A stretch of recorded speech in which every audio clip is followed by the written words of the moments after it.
I think there are some very good things about this car, some very, very good things. And I also think there are some things that I really don't like about it, personally. Hey guys, welcome back to Stef ABtv, welcome to another video. And behind me, you'll see the brand new Audi S6. It is flipping huge. What we're going to do in this video is I'm going to give you a bit of information about the car, I'm going to talk about the spec, I'm going to talk about the interior, the exterior, and then we're going to take it for a drive and see what this thing is like on the road. If we take a look at the front of the car, it does look very, very aggressive. The grille is massive, it's got the very nice matrix LED headlights, which I think look really, really good. They are so bright. The high beams on these are blinding, literally. You can light up an entire football pitch almost.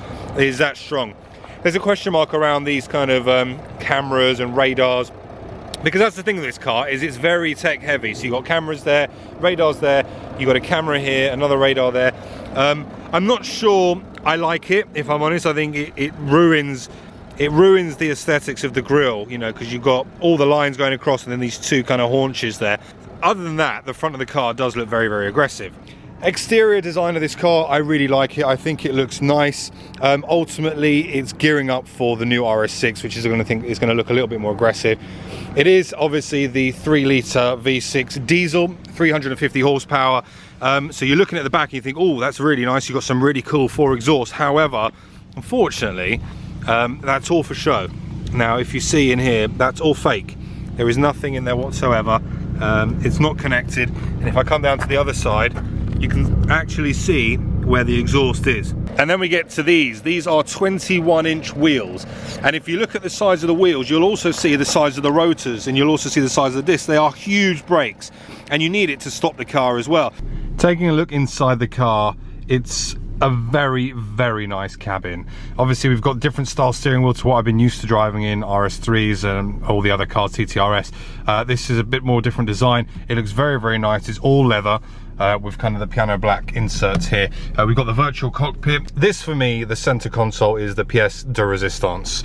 I mean, just look how good this looks. This, in my opinion, is one of the most good-looking center consoles I have seen in a car. It is stunning. Obviously, you've got the kind of the dual screens. We've seen this as well in the e-tron, and I really like this. Although it's a little bit fiddly. It's got this kind of touch thing, so you can feel it when you touch it. Lots of kind of brushed aluminium here on the center console. Inside here, you've got wireless charging for your phone, as well as a whole load of USB ports, SD cards, and you can put your SIM card in here as well. We've got 2 cup holders, reasonably sized. This screen is gorgeous, however, it is a magnet for fingerprints. The other thing which I find very, very cool on this is the cameras. I really like the cameras on this car, and if I slide that across, I go into 3D view, I can give you a very nice perspective of what the car looks like. It's so cool. There are cameras absolutely everywhere on this car. You've got an array. Look at all of these choices of cameras that you have. You've got the wide angle for the front, you've got the one that obviously is bird's eye view, reversing camera, a more kind of fisheye lens reverse camera, a kind of view from the top, and a view from the back of the car as well. So all in all, it looks really, really nice. And the screen as well, it looks very, very it's very updated as well. It's got a lot more pixels on it. I know this as well. I've driven some of the other cars with this pretty much similar display, and you don't get as much of the map. You get a lot more in this car. Obviously, I can't really show you right now because it's not dark, but what you do get, you get beautiful ambient lighting all around here and all around here. The Quattro logo also, depending on the choice of color that you've chosen, lights up in the desired color. You've got very nice, this is a leather dash, really, really nice. And obviously the two pillars, I guess, if you like. These seats look absolutely lovely, the Super Sport seats, with some gorgeous kind of white stitching in here, and I must say that they are very, very comfortable. The bolstering as well is really, really good, so when you do throw this around a corner, you do get hugged in. We've also got 2 sunroofs.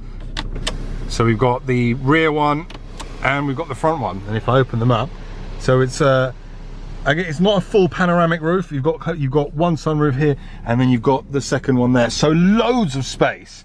And I touch on space, I mean, the back seats are, again, they are very, the passengers are I guess they're treated to the same sports seats that you have here in the front.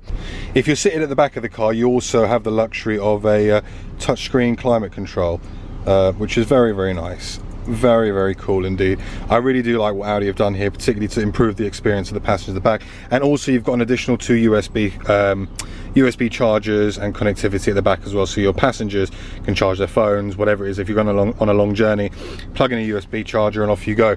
But again, you know, the view from here, guys, it is a very, very nice cockpit.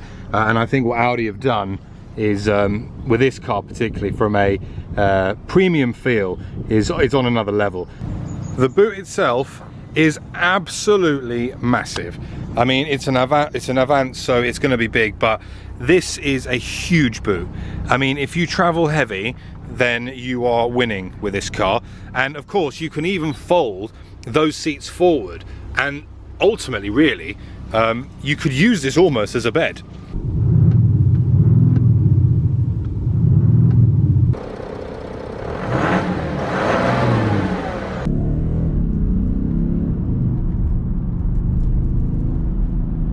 So you can see the difference in the sound. From outside, it does still have a bit of a diesel sound to it. From inside, it sounds like I'm in a flipping V8. Now, obviously I touched earlier on the engine. It's a 3-litre V6 diesel with the mild electric hybrid system, 48 volt hybrid, which supposedly obviously gives you, it should give you less turbo lag when you're really kind of engaging and you want that turbo to spool and go.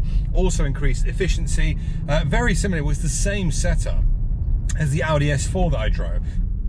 I want to see what the acceleration is like, because this obviously is a 5-second acceleration. So stop,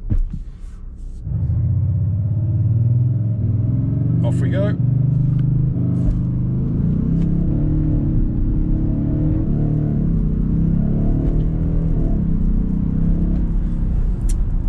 You see, now I don't know if it's because of the weight. That initial burst at 0 to 30 felt really quick off the launch, and then it just feels like it kind of revs out a little bit too quickly. You know, you top out at 5,500, not even that, 5,000 RPM. It's a 700 Newton meters of torque, so you get so much of that, but all of that power comes between 2,500 and 3,100 RPM. So you have a very kind of small power range, if that makes sense. Once you get over that, it almost feels like the turbo's run out of puff, and it's not. It's just slowing down, because what it is, I mean, 700 foot-pound of torque is quick. You just feel that turbo drop off a little bit towards the end. Yeah, I mean, look, a 5-second 0 to 60 in a diesel is quick. Don't forget, this weighs 2 tons. What's powering it? Well, we've got the Quattro Sports diff on this. We've got 4-wheel drive, of course.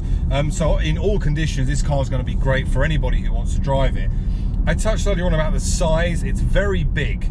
That's one of the big things with it. It's a very, very big car. I know the RS6 is going to be the same size, but I think the RS6 will have a bit more punch to it as well, to kind of make you feel it a little bit more.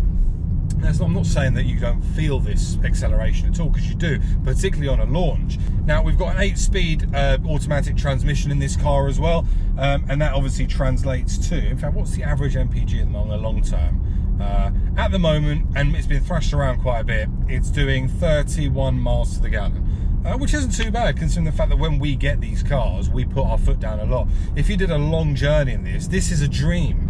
This is an absolute dream. It's a cruiser, and I think that's mainly what this car is.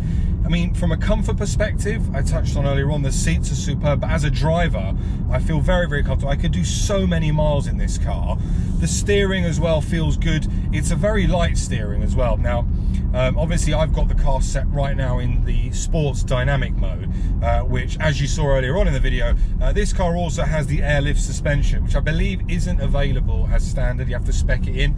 I'm not sure if it's a UK thing, because this is a press car. They all come pretty fully loaded.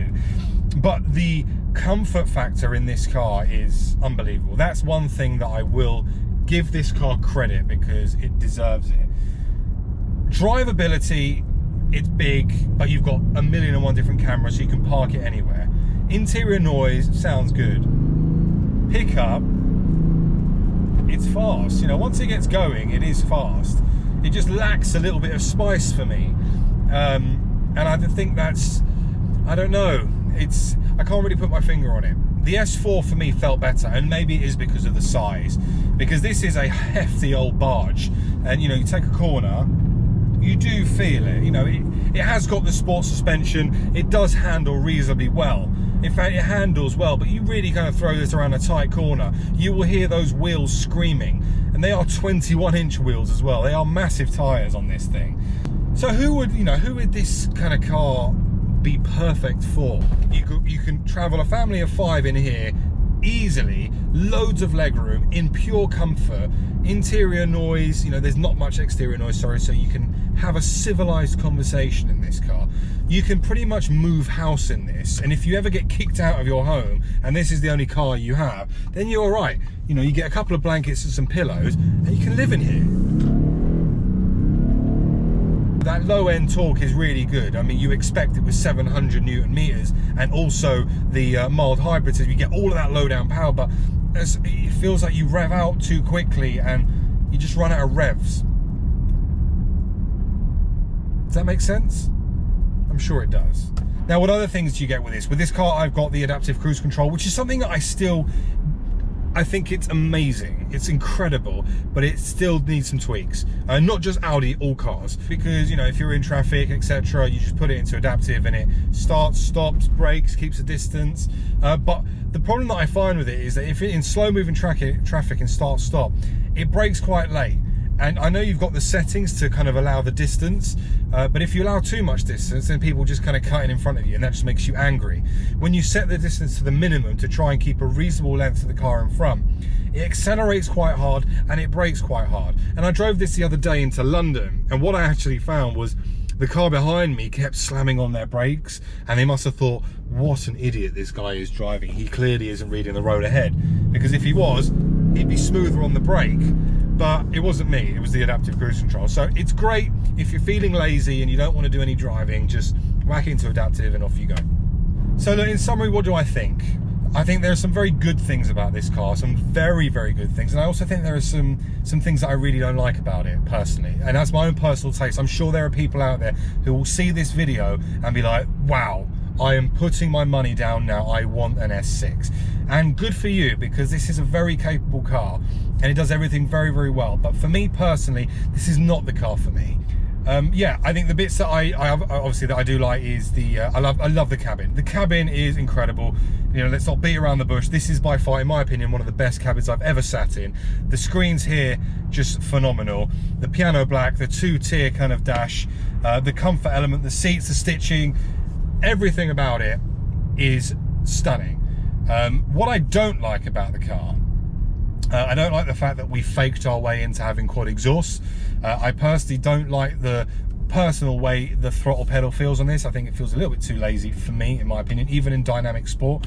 I don't necessarily like the noise from the outside because it is a diesel. I do like the noise from the inside, and I preferred the S4.